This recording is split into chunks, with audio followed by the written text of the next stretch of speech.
parts of the country. What does that look like, and why is that important? How does the knowledge about what the opioid crisis looks like in different parts of the country help us fight the epidemic?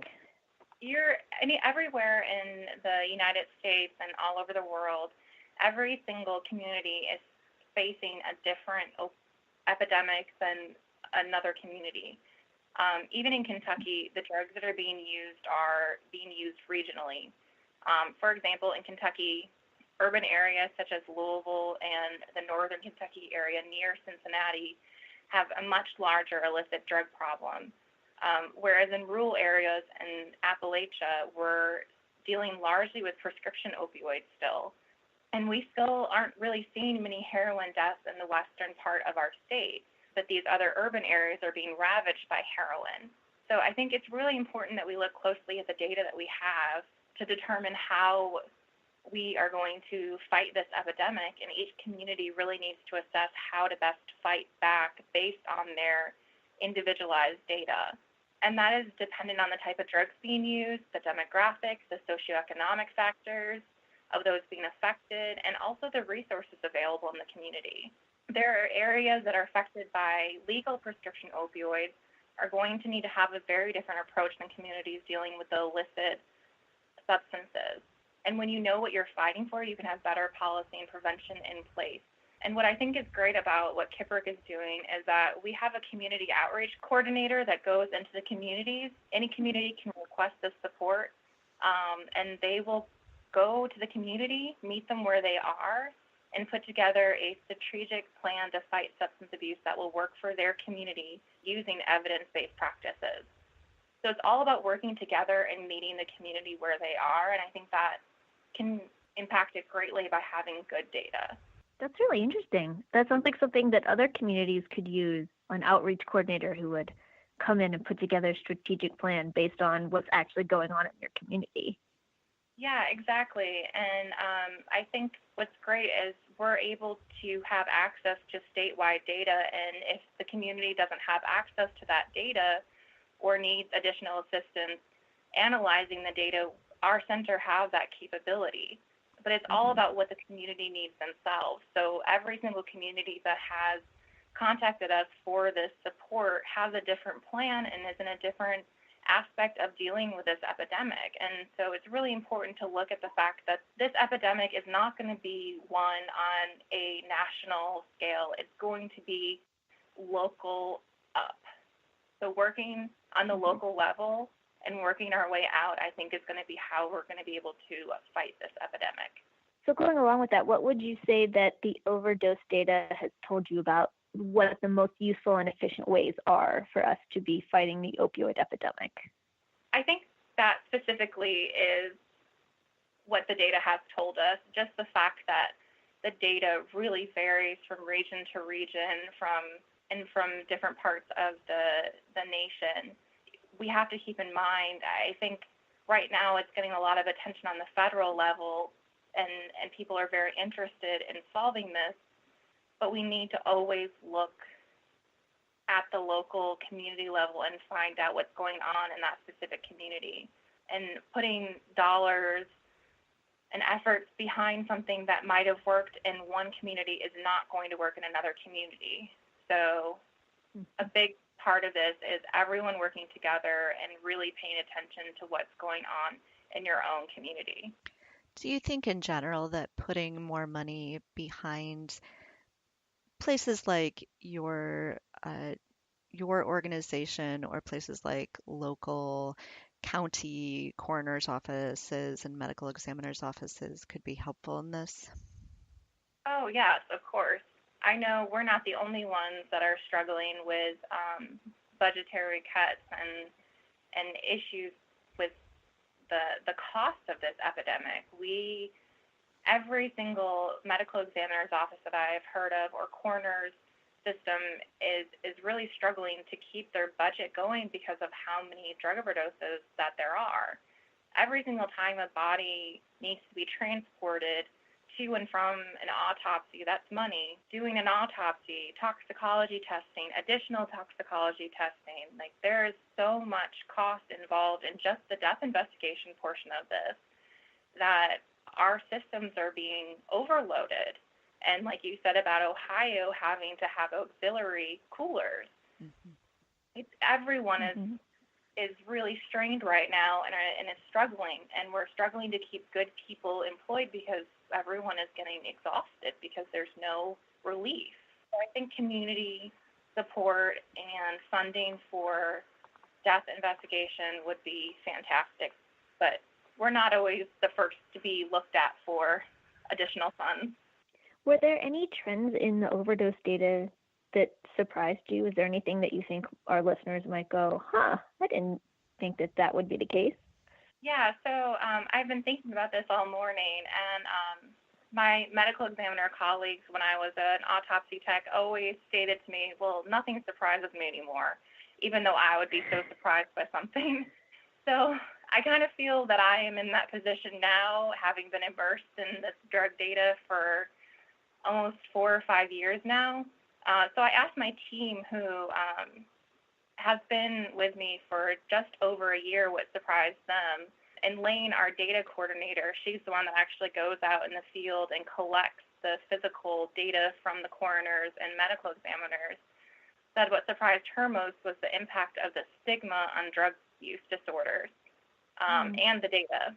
So from people struggling to stay engaged with society because people see them just as addicts, and how the stigma affects how people are able to get treatment, stay employed, how families deal with their loved one's addiction. And that stigma adds to the number of drug fatalities we see each year.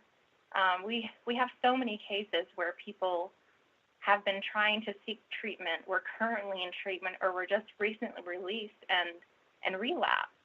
And that's really difficult to see because these people want the help. They don't want to be living this way. And it also adds in difficulty of getting accurate medical and social history from families and friends because of that stigma. So it's definitely affecting the way that our data is being collected and also the data that we have available. And Patrick, our epidemiologist on the project, said what surprised him most was the drugs that are being abused and the fact that people are using so many drugs at once. Most drug overdoses are polypharmacy, where we'll see sometimes up to 20 drugs, and the average is usually 5 to 7 for our state. So it's crazy to see that the fact that it's not just one drug that's causing an issue. A lot of people are just looking at the opioids, but there are some drugs that you wouldn't think would be an issue that we are finding in our cases, such as gabapentin, which is an anticonvulsant medication. And he also said he was really surprised at how quickly these drugs change. We went from it all being about heroin to now we're struggling with fentanyl at an alarming rate, and also fentanyl analogs like carfentanil. So there's a lot of surprising things, and I think also the data also shows that a lot of the things that people believe sometimes are true. So just dealing with the data, you have to really mine through it because there is so much data. We have almost 1,000 fields in our database that we collect, so we need to know what we need to even report out to people. So what we find helpful is we tell communities and agencies, tell us what you need, because we might not know the best way to put out the data that will work best for you. So we are always welcome to mining the data that we do have for them. There's so much data, and we just need to figure out how to best use it. Yeah, one thing I'm sure does not surprise you anymore, but surprised me in looking into this was how inconsistent some of the data is in how it's recorded. Yeah. Thinking about it, it makes sense that if all of this is done at a local level, it's not all being recorded in the same way. But, on the other hand, thinking about how important that is for understanding the scope of the problem and the trends in the problem, that things aren't always recorded in the same way and deaths aren't always listed the same way in the death certificate is kind of shocking. Yeah. It's something that's really frustrating to everyone that's in this field. But there's not much. There's a lot that we can do, but what we can't change is the way that the systems are set up. And like I mentioned earlier, every single state has a different system. Our neighbors in Indiana have a completely different type of system. Our neighbors in Ohio Kentucky, they're all different, which means that there's going to be inconsistencies with the way that the data is collected and the way that the cause and manner of death are listed on the death certificate. So what we have found a big issue is that the specific drugs are not always listed on the death certificate, and this can cause a huge issue for our surveillance efforts because knowing those specific drugs, like I mentioned earlier, does make a big difference in the way that we handle the problem. Here in Kentucky, when we started this project in 2013, 25% of our drug overdose fatalities did not have the specific drugs listed on the death certificate. And this could be for many different reasons, and one of them is as simple as there's not enough room. When you have 20 different drugs in the toxicology, how do you figure out which ones are more important than others? So sometimes you'll see the death listed as just a general opioid overdose instead of listing out the specific opioids that contributed to the death. Other times there's not knowledge of the importance of the drugs being on the death certificate. So here in Kentucky, we have worked with our coroners and medical examiners and explained that importance and the impact. And since 2013, our state is now up to 82% specification with death certificates alone. So we find that as a great success in our work, but we're not happy with 82%. So what we're happy with, though, is the fact that having multiple sources, we are able to actually identify the drugs in 99% of the cases because we have those other sources that we can go to. And it really is a state-by-state issue. Some states have the ability to have drug specificity in 100% of their cases, whereas other states are still hovering around 50%. So most of the data that people are working on is from the death certificates. Most of the CDC data is from death certificates. So you just have to be very aware of the limitations of the data that you're working with before you report that data out. All right. Is there anything else you want to make sure that our listeners know? Yeah, I think the most important thing when you are dealing with death statistics is to always remember that every single number is actually an individual that struggled with addiction.